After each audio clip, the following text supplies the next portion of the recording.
Well, that's probably a debatable point, to be honest. I mean, we're way behind in the digital wallet. You know, what is the vocabulary, the vernacular for digital wallet?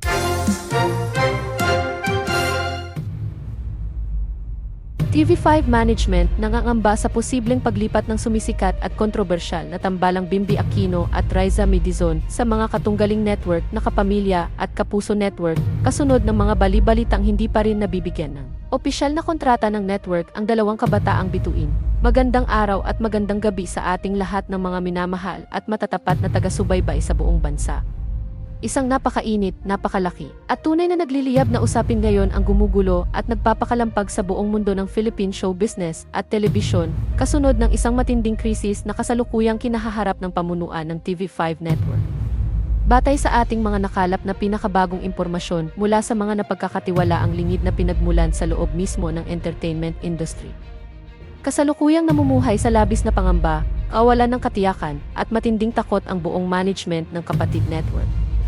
Ang dahilan sa likod ng malaking tensyong ito ay ang hayag na banta ng posibleng paglipat at agresibong pagkuha ng kanilang dalawang pinakamalalaking katunggaling media giants, ang Kapamilya at Kapuso Network. Sa ngayon ay itinuturing na pinakamainit at pinakakontrobersyal na tambalan ni Bimby Aquino at Riza Medizon. Ang napakalaking kontrobersyang ito ay tuluyang pumutok at naging pambansang usapin matapos lumabas ang mga detalyadong ulat na hanggang sa kasalukuyang sandali ay wala pa ring maipagkakaloob na malinaw, tiyak, at opisyal na kontrata ang pamunuan ng TV5 sa dalawang mabilis na sumisikat na kabataang bituin. Ang malaking kapabayaan at pagkukulang na ito ay nagbukas ng isang napakalaking pintuan para sa iba pang dambuhalang kumpanya ng media upang gumawa ng mabilis, matapang, at lubhang agresibong mga hakbang upang tuluyang maagaw ang dalawa. Sa mga nakalipas na linggo at buwan, naging bukang bibig at pangunahing paksa sa lahat ng plataporma ng social media ang tila hindi inaasahan, subalit napakatindi at napakapok na chemistry pati na rin ang napakalalim na samahan ng dalawang kabataan. Ang kanilang bawat tinututukang eksena sa telebisyon, ang mga ipinapakitang kakaibang lambingan, at ang labis na tamis at pagmamahalan sa likod ng kamera, ay mabilis na nag-viral sa internet at nagdulot ng hindi mapigilang paghanga at pagkahumaling mula sa milyon-milyong mamamayang Pilipino. Dahil sa hindi kapanipaniwalang pagtanggap na ito ng publiko, opisyal nang itinuturing ngayon sina Bimby Aquino at Riza Medizon bilang ang pinakamainit, pinakamalakas, at pinakainaabangang breakout duo sa buong larangan ng lokal na entertainment. Gayunpaman, ang biglaang pag-angat at hindi mapigilang pagsabog ng kanilang katanyagan ay hindi lamang nagdala ng napakataas na antas ng talakayan at milyon-milyong views sa online community, kundi nagbunga rin ito ng isang napakalaking banta sa balanse ng kapangyarihan at pangingibabaw sa pagitan ng mga pinakamalalaking istasyon ng telebisyon sa buong kapuluan. Ayon sa ating mga eksklusibong panloob na ulat, formal nang nagpatawag ng seryoso, sarado, at marathon na mga emergency meeting ang pinakamataas na pamunuan sa loob mismo ng headquarters ng TV5 upang harapin at talakayin ang mabilis na lumalalang sitwasyong ito. Mariing nababahala at pinaliligiran na ng matinding kaba ang buong pamunuan ng istasyon dahil sa matibay na posibilidad na kapag formal nang nag-alok ng napakalaking halaga ng salapi, mas magagandang proyekto, at mas malalaking oportunidad ang Kapamilya at Kapuso Network, ay tuluyan ng mawala at mayagaw sa kanilang mga kamay ang dalawang paboritong bituin.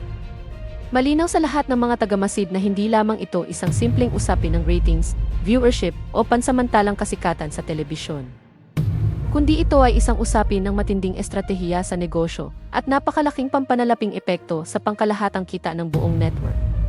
Ang kawalan ng maagang kasunduan, ang pagpapabagal sa negosasyon, o ang hindi pagbibigay ng tiyak na kontrata mula sa panig ng TV5 ay itinuturing na ngayon ng maraming kritiko bilang isang napakalaking pagkakamali at kapabayaan ng management na sa kasalukuyan ay posibleng magbunga ng isang makasaysayan at multi-million peso poaching skandal sa pagitan ng tatlong pinakamalalaking media giants sa Pilipinas. Samantala, marami rin sa mga taga-subaybay, mga tagahanga at mga batikang eksperto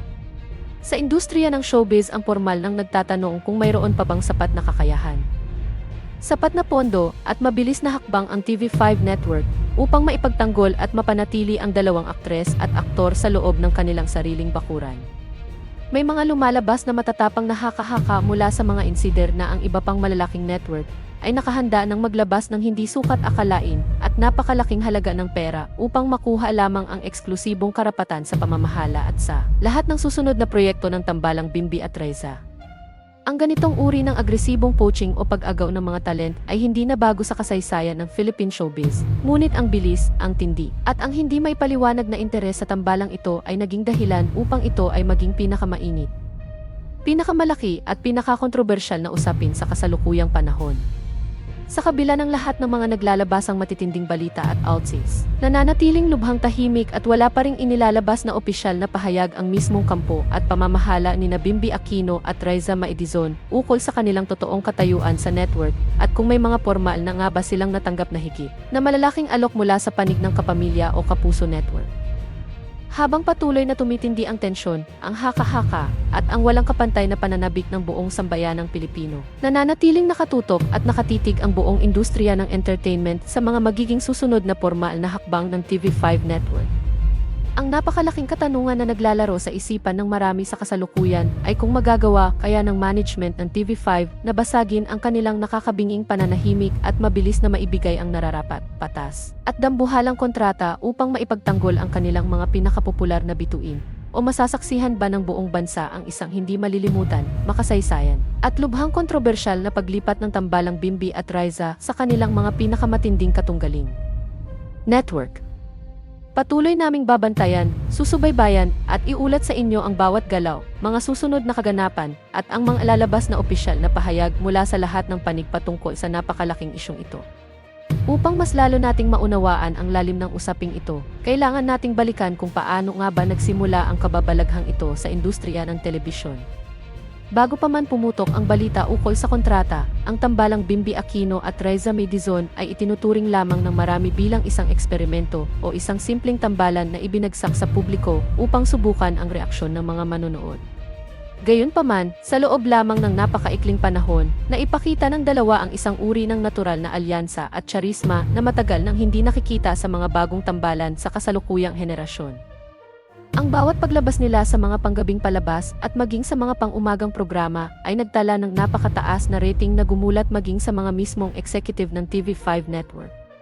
Dahil dito, mabilis na pumasok ang mga malalaking brand at kumpanya na nagnanais na makuha ang dalawa bilang mga opisyal na endorser ng kanilang mga produkto. Ang biglaang pagbuhos ng napakaraming pera mula sa mga patalastas ang lalong nagpataas sa halaga ng dalawang kabataang bituin sa merkado. Bagay na nagpalakas din sa interes ng mga katunggaling network na Kapamilya at Kapuso na makuha ang kanilang mga serbisyo. Ayon sa mga karagdagang balita na ating nakuha mula sa mga taong malapit sa negosasyon, sinasabing ang kawalan ng opisyal na kontrata ay hindi lamang dahil sa kapabayaan ng TV5, kundi dahil din sa matinding legal na usapin at mga probisyon sa iminumungkahing kasunduan. Sinasabing ang kampo ng dalawang bituin ay humihiling ng mas mataas na kontrol sa kanilang mga susunod na proyekto, kabilang na ang mga pelikula, malalaking serye sa telebisyon, at maging ang kanilang mga digital content sa iba't ibang plataporma sa internet. Ang ganitong uri ng demands ay nagdulot umano ng matagal na pag-atubili sa panig ng mga executive ng kapatid network na naging dahilan upang mabimbin ang pagpirma ng kontrata sa loob ng ilang buwan. Ang pagtatagal na ito ang naging pangunahing dahilan kung bakit nagkaroon ng sapat na pagkakataon ang Kapamilya at Kapuso Network upang pumasok sa eksena at magparamdam ng kanilang interes na magbigay ng mas magagandang kondisyon at mas malaking compensation package para sa dalawa. Sa kabilang banda, ang balitang ito ay nagdulot din ng malaking pagkabahala sa mga tagahanga at taga-suporta ng dalawa na masayang nasusubaybayan ang kanilang tambalan sa TV5. Marami sa mga tagahanga ang nagpahiwatig ng kanilang labis na pag-aalala sa pamamagitan ng mga post at comment sa social media, kung saan hinihimok nila ang pamunuan ng kapatid network na gawin ang lahat ng makakaya upang hindi pakawalan ang dalawa. Ayon sa ilang mga tagasuri ng media, ang pagkawala ni Bimby at Riza sa TV5 ay magiging isang napakalaking pukpok at kabawasan sa credibility ng network sa pagpapanatili ng mga sikat na talent. Lalo na't sa mga nakalipas na taon ay marami na ring mga kilalang personalidad ang nagpasyang lumipat sa ibang istasyon dahil sa kaparehong usapin ng kontrata at suporta mula sa management. Habang lumalalim ang gabi at patuloy na kumakalat ang mga outsies sa iba't ibang sulok ng industriya, nananatiling nakalitin ang kapalaran ng tambalang Bimby Aquino at Riza Maedizon. Ang bawat minuto na lumilipas ng walang opisyal na pirmahan ng kontrata ay lalong nagpapataas ng posibilidad na ang dalawa ay tuluyan ng mag-impake at lumipat sa mas malalaking bakuran ng Kapamilya o Kapuso Network. Ang krisis na ito ay nagsisilbing isang malaking pagsubok sa kakayahan ng TV5 network na makipagsabayan sa matinding kompetisyon sa Philippine media landscape. Kami ay patuloy na magbabantay sa mga pinakabagong kaganapan, mag-aabang sa mga opisyal na pahayag ng bawat panig, at agad na maghahatid sa inyo ng mga pinakasariwa at pinakakumpirmadong balita ukol sa kontrobersyal at makasaysayang usaping ito sa mundo ng telebisyon.